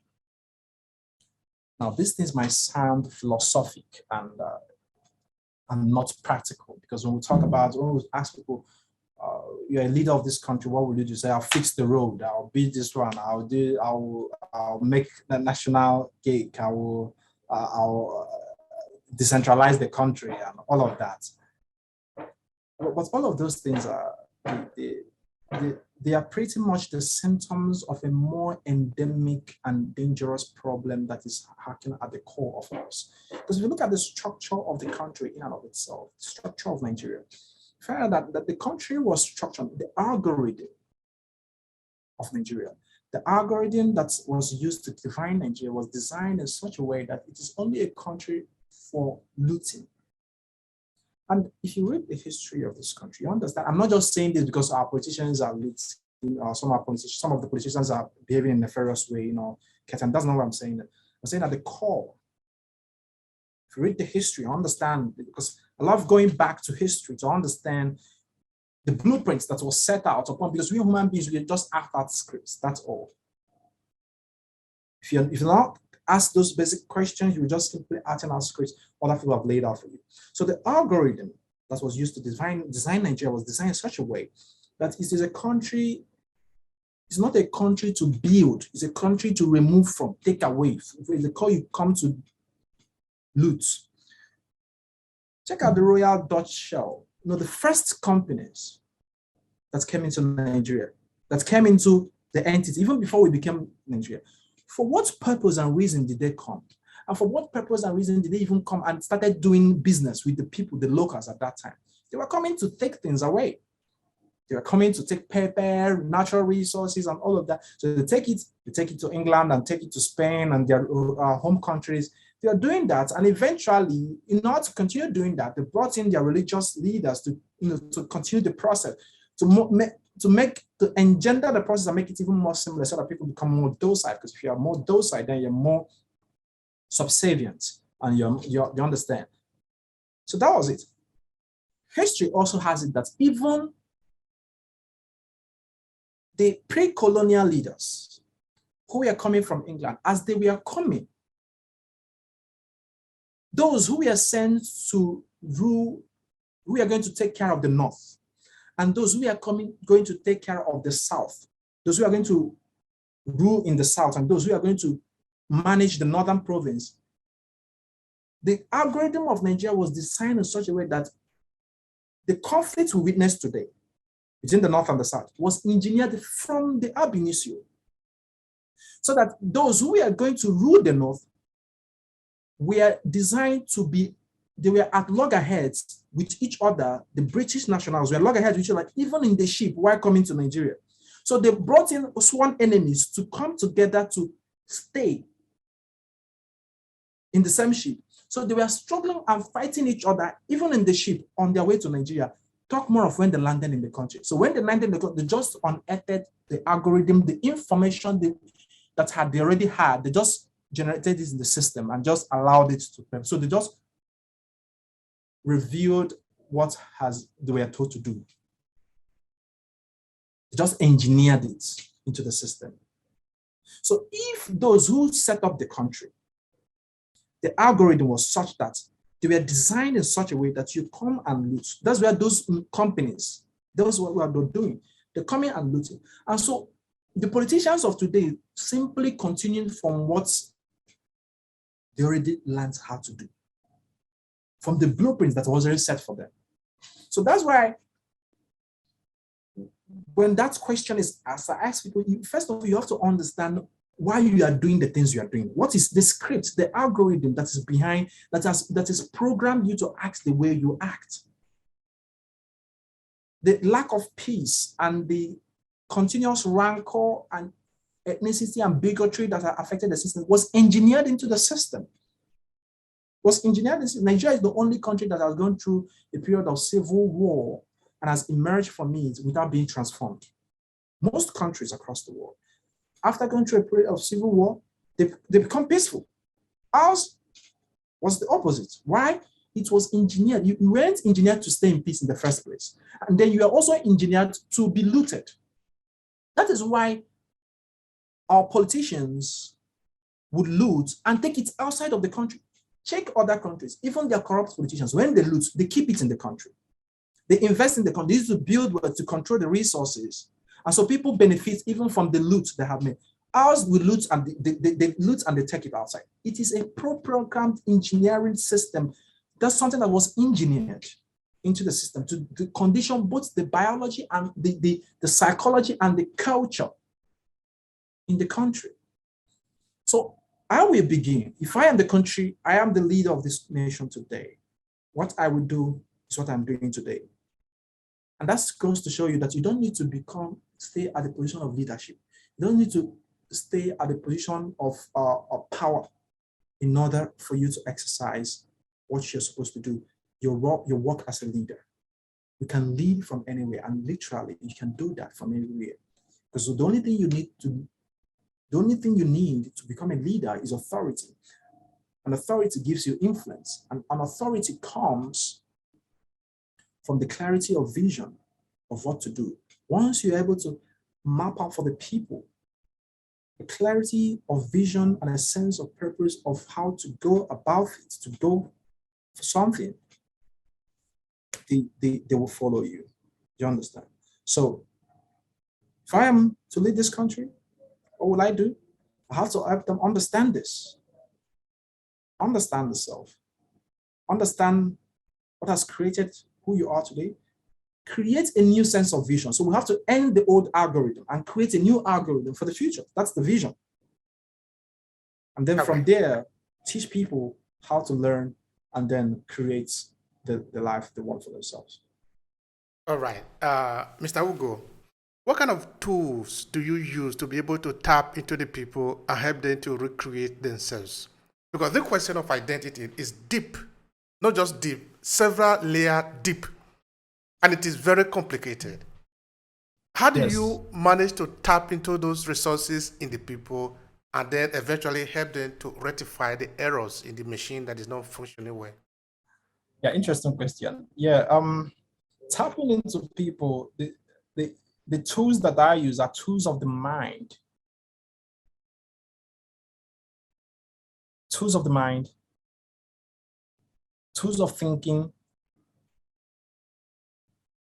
tools of questioning. And this is something that is available to each and every one of us. So the tools that I use are tools of the mind that allow me to access the tools that you already have, but you don't know that you have. So in the process of the identity altering, what I essentially do is not to help you become who you are not. No, it's to help you discover who you are so that you can better manifest it. You get the point? To discover who you are and so that you can better manifest it. So what I only do is to help unearth what is already in you so that you can better utilize it for your own good and for the good of others around you. So the tools of the mind I use, of course, which comes with the tools I use questioning a lot, because I believe it's in asking important questions. The quality of the questions you ask yourself determine the quality of your life outcomes, determine the quality of your life. So you want to ask yourself very basic and important questions. And most times, majority of the things we get wrong in our lives are because of the wrong questions we ask ourselves. We ask ourselves a lot of stupid questions. You understand? How do I make money this year? How do I hit my target this year? From Nigerian perspective, I want to make them this year. You understand? What will I do to make it this year? What will I do to hit it hard? You get the point?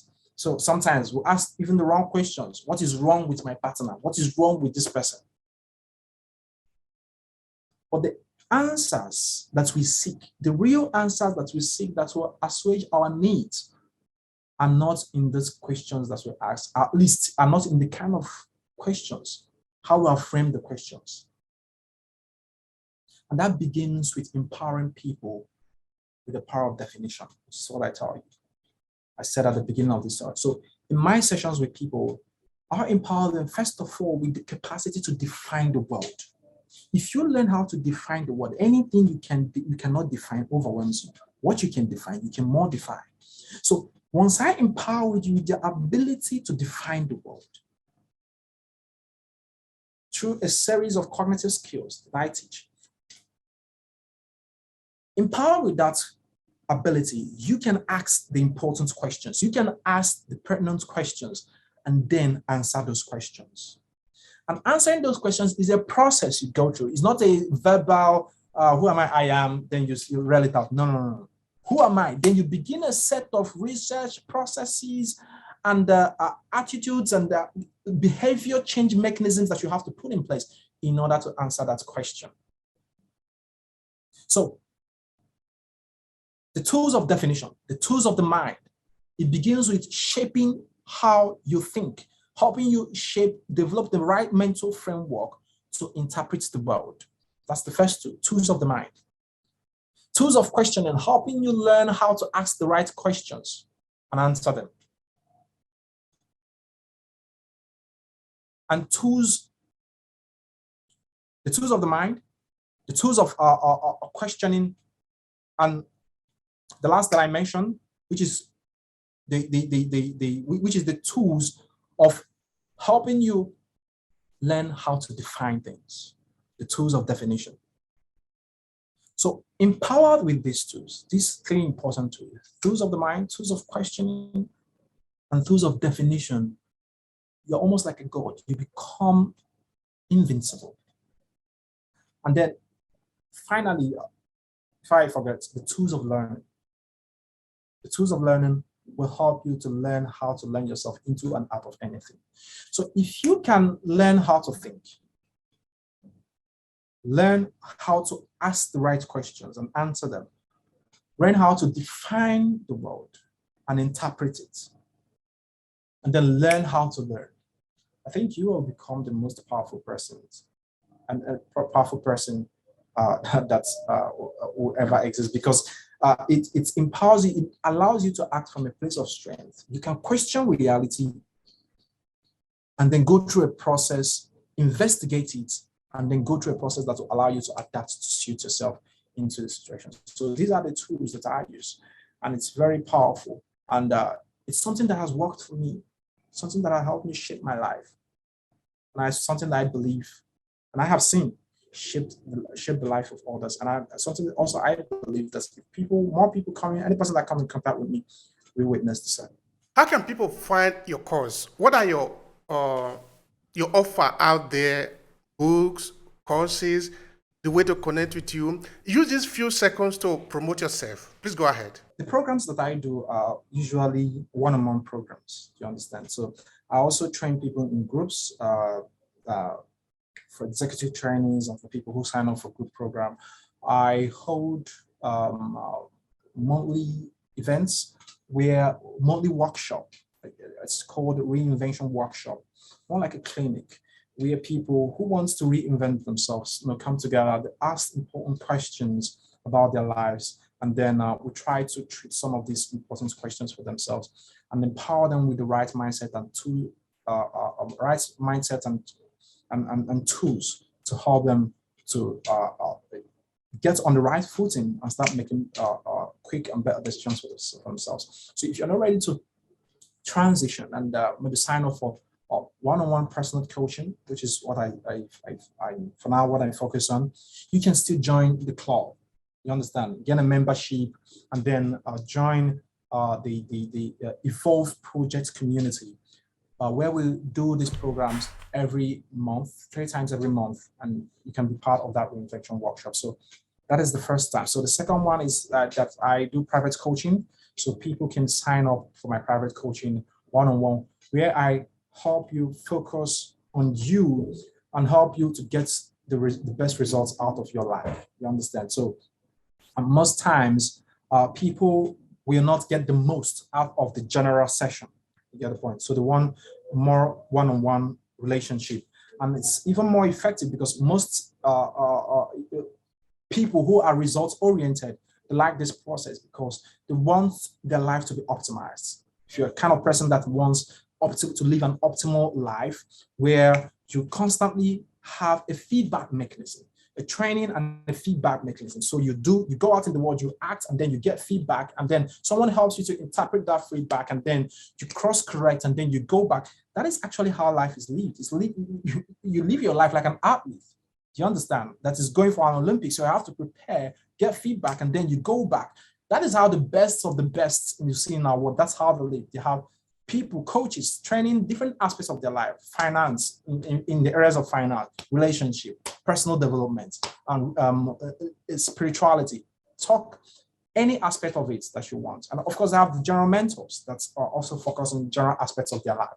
So that is what the one-on-one coaching relationship that I do. So you can find on our website, nexteve.org. Nexteve is spelled nexeve.org. nexeve.org. So nexteve.org, if you head on to it, you can also put the link on the screen so that people can see it.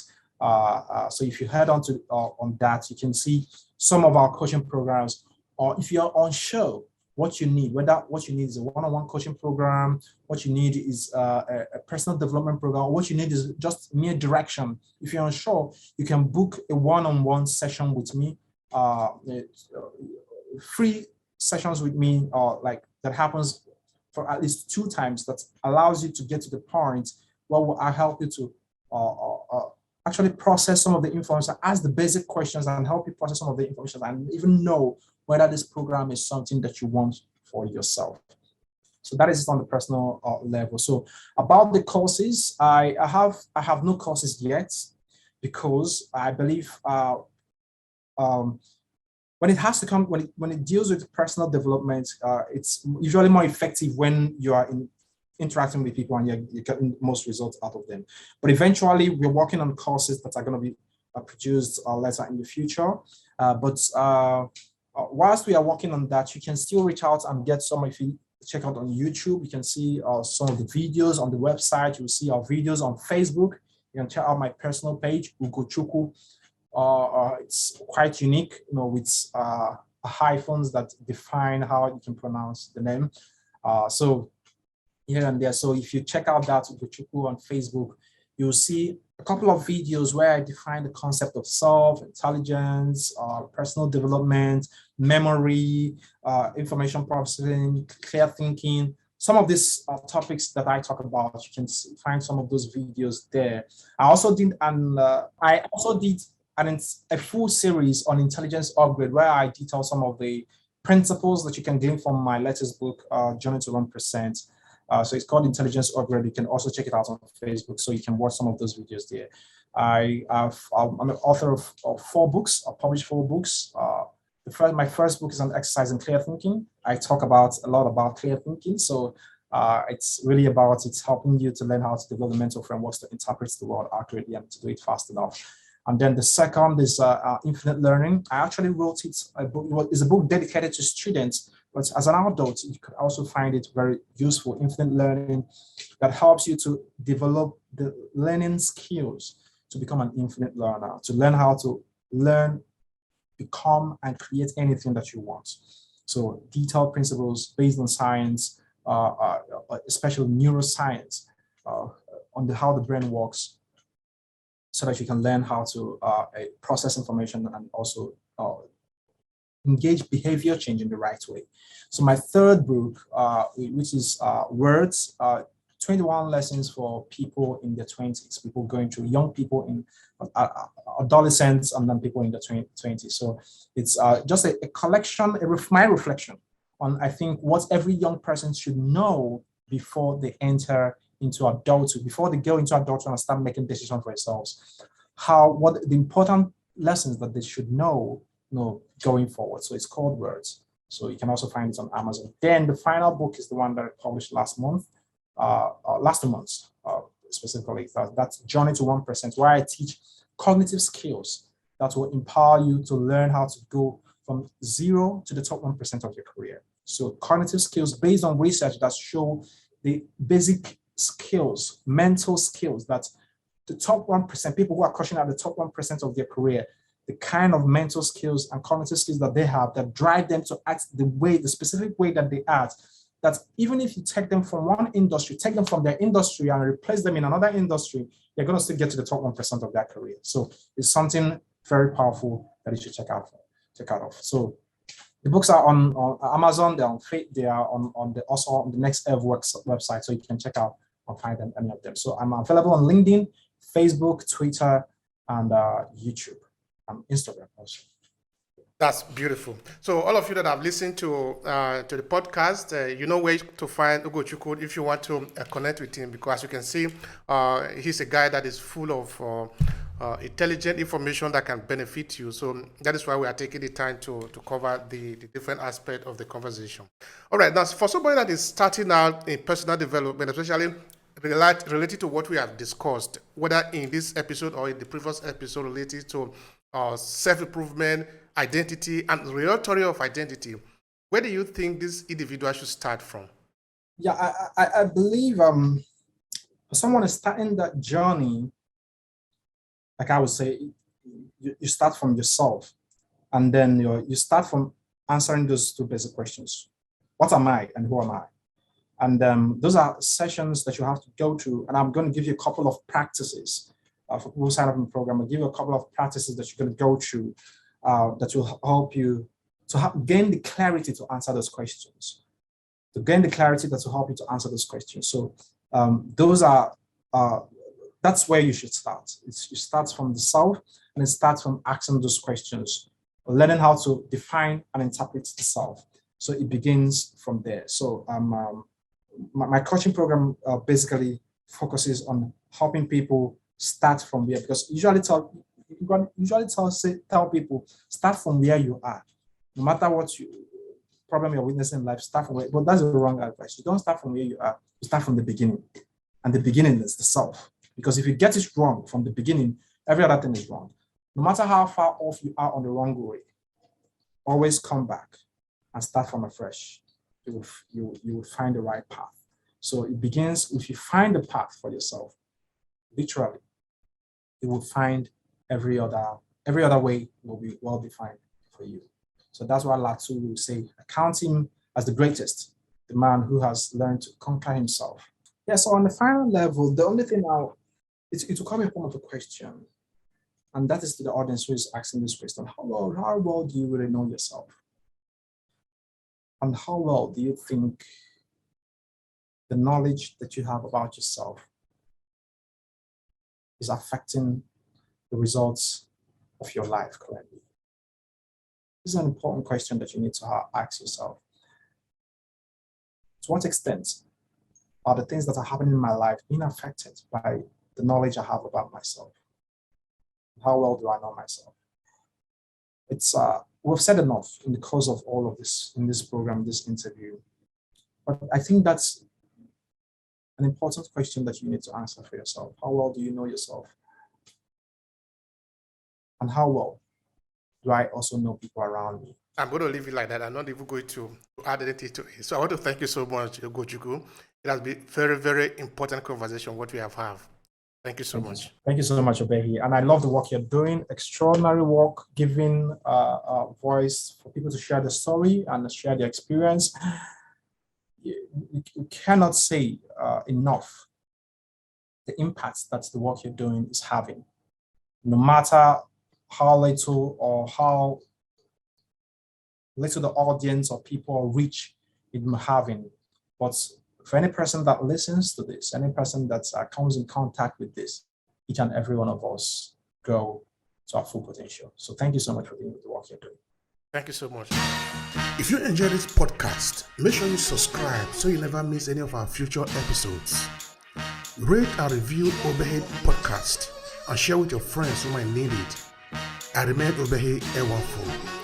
Thank you so much for listening and talk to you in the next episode.